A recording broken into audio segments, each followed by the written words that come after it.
And good morning, Montrose. I'm Tonya Maddox. I'm the publisher of the Montrose Daily Press. And in the MDP studios today, we have Bev Roth from Lock, Stock, and Barrel. I am so excited. I have been talking her ear off for probably like 20 or 30 minutes, and then Sydney said, we should probably roll the cameras. So we are going to get started with Bev, but before we do that, Elevate Fiber, thank you so much for sponsoring Montrose Matters. We cannot bring this show to this community without you. Elevate Fiber. All right, let's chat with Bev Roth. Okay, nurse by trade. Mm-hmm. And then all of a sudden you woke up and said, I want to open up a barn facility. I'm sure it wasn't as simple as that, was it? No, I had somebody that asked if I'd ever consider renting it. They have driven by the barn, and it's always been a livestock barn that raised our family, and for 80 years, a previous family, and they raised pigs on one side and sheep on the other. And that's actually on the day when they used to walk their pigs to town to the railhead there in Olathe.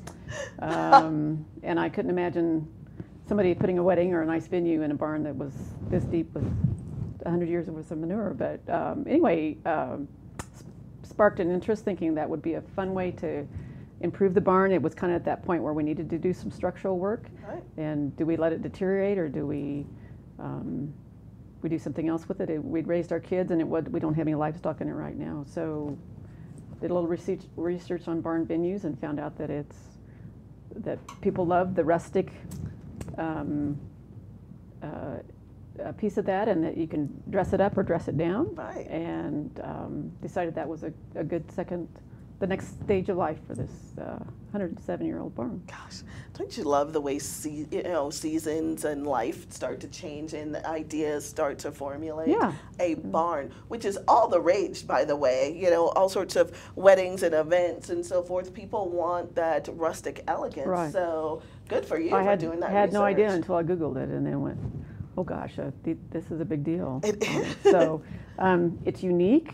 It's not something that we built. It was built in 1911. Mm-hmm. It was actually built before the house. There's actually a second small barn on the property that was the original horse barn. The feeder's still in there.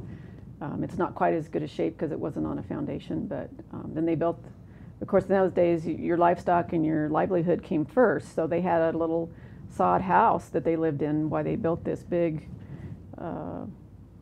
barn. It's 40 by 80. Oh, wow. With a full loft, and so they took really good care of their animals that way, and then finally built the house in 1913. But what a great way to! I feel like it's like a museum, like a piece of history. And that makes you a docent, yeah, right? So to be able to be kind of a caretaker of that and improve it now, and find a venue for other people to enjoy it. So as being a nurse by trade, all of this was new. You had to do all the research. I mean, do you see yourself as an entrepreneur? Did you see yourself as an entrepreneur? Yes, and just the creativity of taking something. We've never had a desire to build a new house or start with something. It's much more fun to take something and we like that era of history, take something that's old, fix it back up again.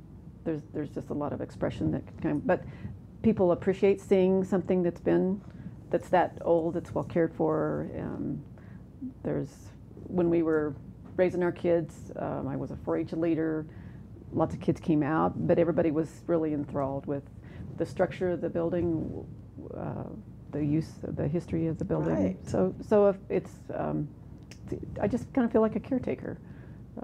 A little bit, because it has a story to kind of tell. Oh, that's awesome. So I understand that there's been a couple of events that you've already hosted out there. You opened in September of last year. Well, actually, no. We started the excavation of the barn in September. We've done this work all in the last 8 months of 100+ loads of dirt and manure that we hauled out of it. 100 loads. Excavated out and put gravel back in, and new floors, got new beams in it. We've been fortunate to use all local contractors that have expressed, and not everybody likes to work on an old building. Right.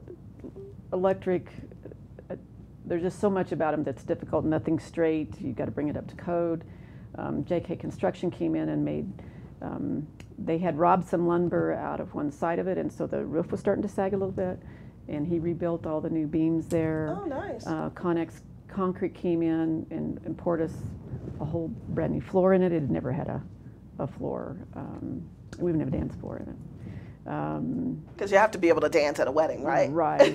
Yes. Oh, yeah. Why? Yeah. Actually, we could do some cool barn dances out there.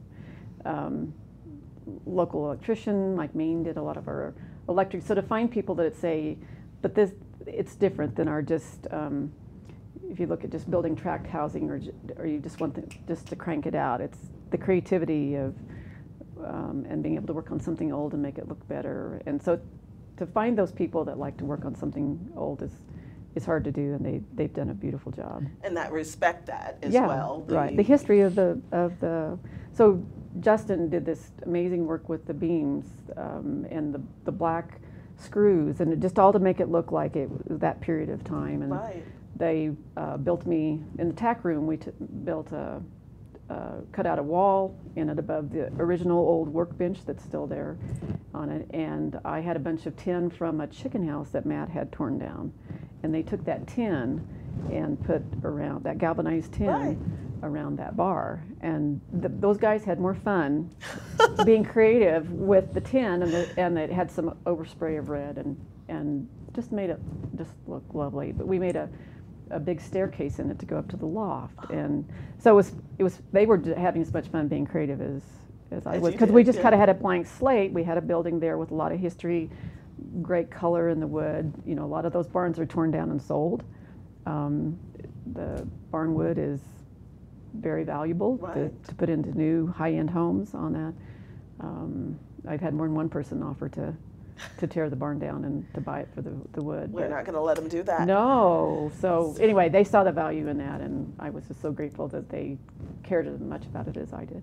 That sounds like fun. Yeah. Well, we're going to take a quick break, but when we come back, I understand Beth has something quite elegant hanging from the ceilings of that barn. We'll take a quick break.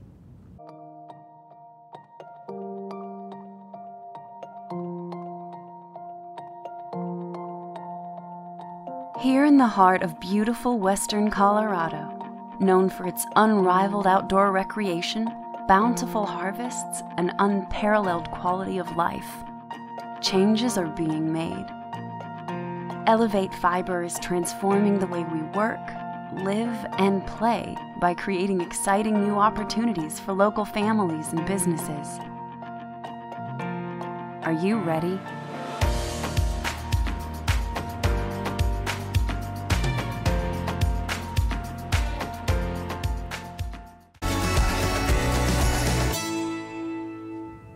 And welcome back to Montrose Matters. I'm Tonya Maddox, and in the MDP studios, we are sitting here with Bev Roth from Lock, Stock, and Barrel.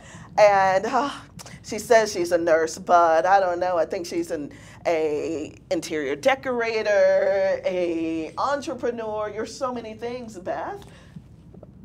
I'm a caretaker. And a caretaker. Right. She's all of the above. Well, part of the fun has been in taking this old barn is to find things to repurpose on it. We haven't bought anything new for it. I mean, the utilities had to be upgraded and those types of things, but from the chandelier that came from the moving store here and was painted and wrapped and roped, and some mason jars, it's just kind of that industrial look, that rustic look. The lights in the bar area came from a hotel in Denver. They're big globe Tiffany lights, right in the middle of a barn. That's what I want to talk about. But when you start adding, life coach, and you can repurpose me, I'll be your first client there. Okay, well, come out and put a shovel in your hand.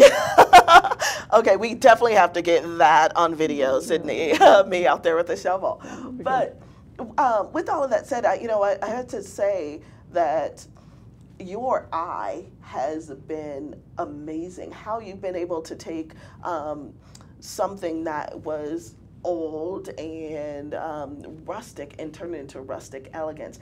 I am so excited. Sydney, I want you to bring up this photo. So there is a beautiful chandelier that comes out. It's Tiffany, right? You have two of those Tiffany chandeliers. that are coming down from the ceiling, and they are right under, or this red couch is under that. How did you think of that? I mean, that is amazing. What a great concept. You just see a piece and another, and you shop around or you browse. I mean, Pinterest is a great place where you get a connection. It's like, oh, that looks good with this. Right. And if you have that setting there, there's just a lot of delight in just making that happen there. But the other piece too, and I think that's why I like the thought of the wedding venues there, that age group have never seen these, or we're so technical now. Yes. Everything's on our phone. But actually this old truck that we've got, this flatbed truck, we've had more photographers come out and take pictures just with that people just love seeing the older equipment and how it worked out. I don't think a lot of people have ever even actually seen those. So in a sense, it almost feels a little bit like a museum, but that they get to interact with the environment there. So if they want their groomsmen brought in on the flatbed truck, we can do that. Right. The tractors, the farm implements and equipment that we have just found around there that we've hung on the walls. Mm-hmm. People have never really actually seen that and work. So to have it in the barn where some of that stuff is still working is, the barn itself, the way it's divided, we've actually called it what we used it for when we were had livestock in there. So at the northeast corner is actually where the pig stalls were on it. In the southeast part of the building is where we actually had a chicken pen. And so when we draw out the schematic for the seating, we actually have called it by, I had my horse stalls on the west side. Oh. So this is where the seating is we've got the horse stalls over here. That's actually what we call it. But in the middle of the barn, there was a sheep run that was set up with a door, a free moving door that they had a rope on. And so you would just walk in with a bucket of grain and the lambs would follow you. And then the rope was connected to a latch over the door and you just pulled that and the door shut behind them. So we've left that all intact there on it, just so you can see how it truly was a working barn. So that's nice. Fun to leave those things in place. You gave me an idea, because you're right. We're so technical, and lots of folks haven't been able to see up close and real certain items. I have a 5-year-old son, and it hit me the other day when we're looking at an old book. We're reading a book, and he goes, "Mom, what is that?" And I had to look at him, and I say, "It's a telephone," because it was your traditional phone that had a cord. Mm-hmm. At 5, he's never seen one of those. He's never seen anyone on a telephone like that. And that's not going back as far as your barn. Have you thought about having tours? School-age kids come through. Yeah, we actually, our kids have talked about having a hammock party in there, or just inviting friends because it's so long, that they could have a hammock, invite friends over. But I thought it'd be kind of cool to invite, whether it was Boy Scouts or some younger kids, where they actually could have a sleepover there, because it's big and it's clean.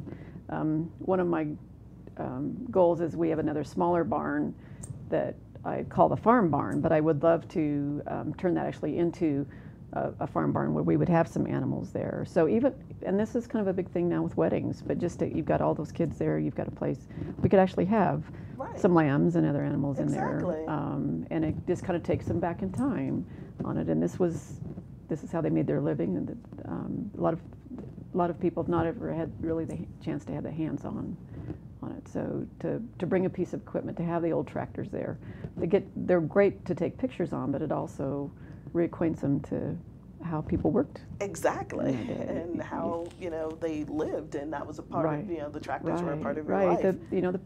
The family that homesteaded that's how they made their living. Was right there in their barn. It housed their livestock and their crops. I love it. I'm getting so excited. We're going to take a quick break, and when we get back, we're going to talk about your daughter, who has a big day that's coming up, and she might be a guinea pig for something when we come back.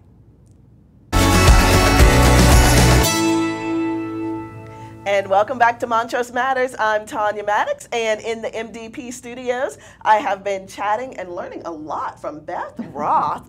Oh my goodness. You know what? Beth might be my new best friend. She doesn't know that yet, but I have enjoyed thoroughly chatting with you. Thank you. It's been fun to hear. You're welcome. You have a event planned, a wedding, at the barn this weekend. Tomorrow. Tomorrow, okay. And You notice how calm I am. I know. You're about to be mother of the bride, Right. and you're sitting here talking to Right. me. Oh my goodness, About I my feel barn. honored. About my barn, yeah. So not only are you mother of the bride, but it's at your barn. Right. So you're putting on a major event at your facility. And your little girl, no matter how old they are, they still are babies. Your little girl, Josie, is getting married. Right. So how are you this calm? I don't know.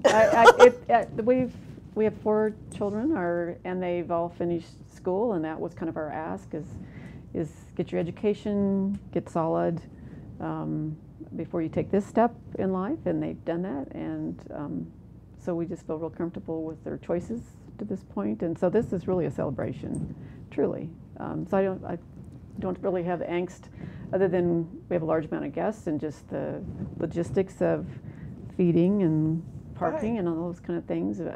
We've got extended family that we've called on, and I have a lot of hands working hard. My labor force there at the barn today, and we're in a good place. But we could do it today. We could just, you dress it up, and it's got green grass. We got a tent for shade.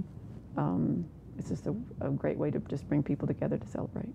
Well, and what a great story. As people call and come by and inquire about an event or weddings at the barn, you can say you had your own daughter's wedding there. So that's a wonderful story to tell. You know, I would be completely remiss if I didn't tell you all that something that's very important to Beth and her family, beyond the spectacular events that, like weddings she's going to have at the barn, but it's community involvement and engagement.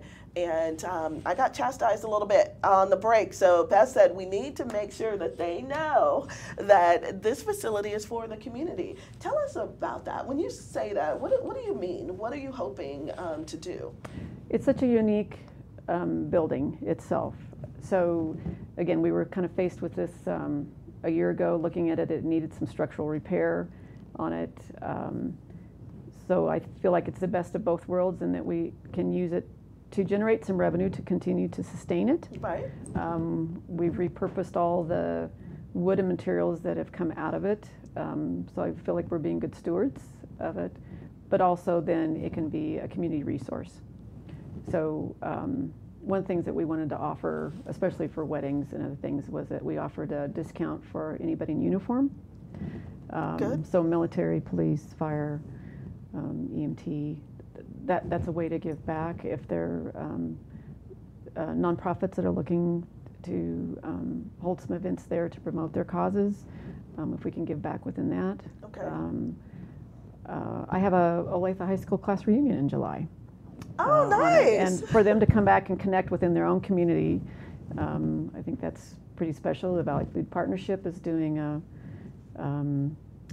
wine dinner in July. Okay. So how perfect we're surrounded by fields of food, that they would have host that, and that awareness that they develop of where our food comes from, and looking from field to table type of process. Our food is the most nutritious and healthy for us.